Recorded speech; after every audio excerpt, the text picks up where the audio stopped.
Another excellent framework that we've used that helps many organizations take the theory of information security and turn it into an information security management system is then the ISO 27001.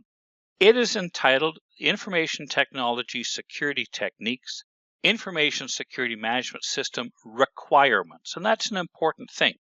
Everything in the 27001 document is a requirement. That means it's not an option, it's not a guideline, it's not a suggestion, and moreover, it's not like 27002, which is merely a code of practice. 27001 sets out the requirements for, first of all, establishing an information security management system, but then to implement that, maintain it, and continuously improve that.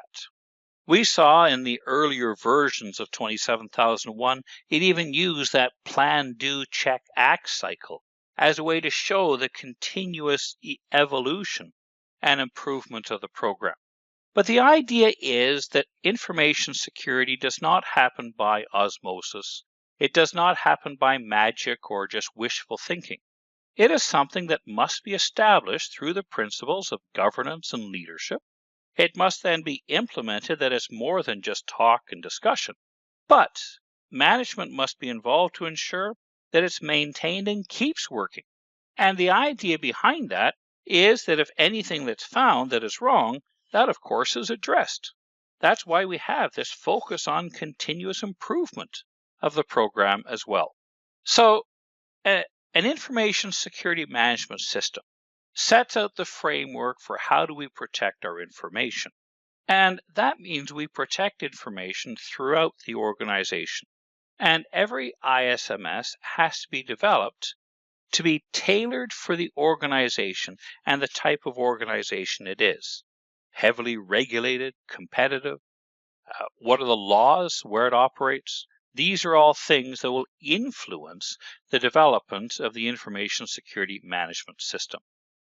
The main areas we look at here is to understand the context in which the business operates. What are the needs of the stakeholders? Now, stakeholders include, of course, the shareholders that own the organization, but also very much what are the needs of management, what are the needs of the employees, and what are the needs of the customers? What do our customers need from us? We could operate in an industry where our customers are very reliant on the services we provide. And our failure to provide those services could very definitely impact the quality of life of many of our customers.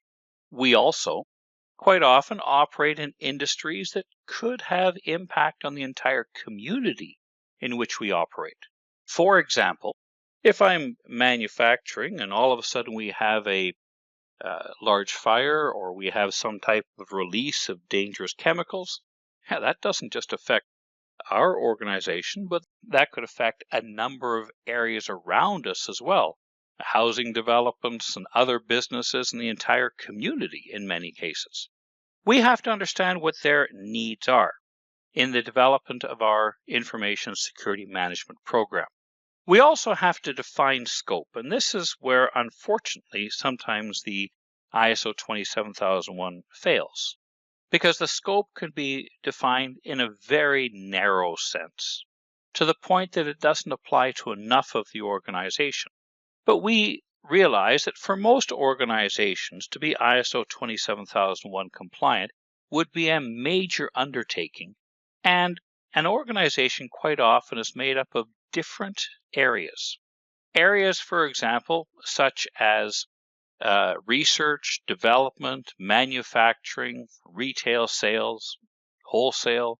So when we look at something like that, it could well be that we define our scope into one division of the company, because it would be very difficult to have the ISO 27001 apply to all of those different areas, especially might start with one first and then move on to other areas later. So we define the scope. We also have to understand what are the external issues, laws, regulations, and very often the reason an organization becomes ISO 27001 compliant is a way to satisfy their customers, to show they're different from their competitors, to be able to ensure for their customers that their customers have provided due diligence and that they are trusting their business partners and suppliers to follow good practices in protecting information. We also have to address internal issues, and that in some cases is let's have a mature, consistent way we do things in the organization that ensures the consistency and reliability of our services as well. Dealing with everything from policies, and of course we see that 27001 therefore deals with things like HR, for example. So what are the major areas of 27001? Leadership. Leadership is that senior management shall demonstrate commitment to the security program.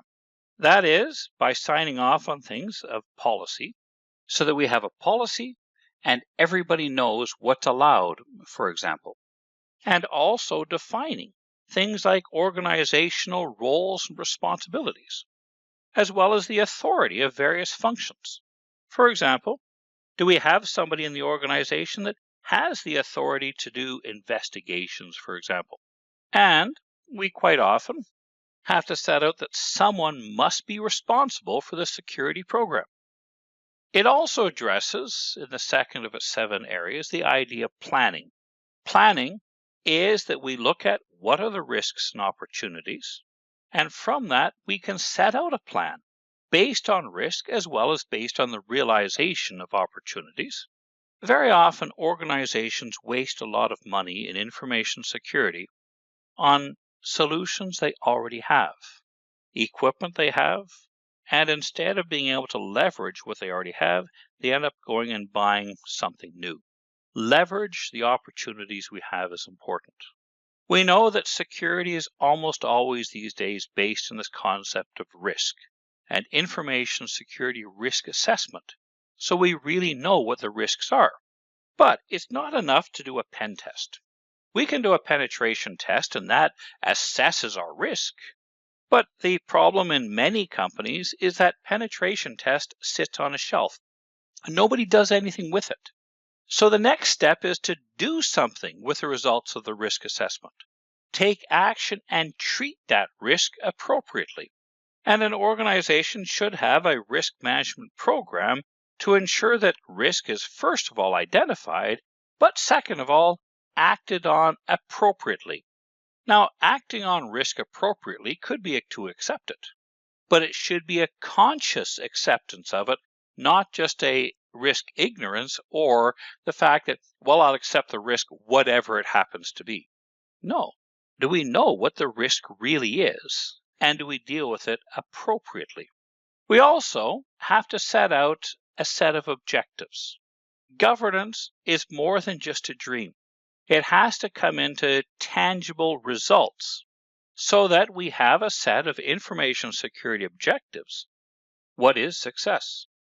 How do you define the security program? But then we put in place the plans on how to reach those objectives as well.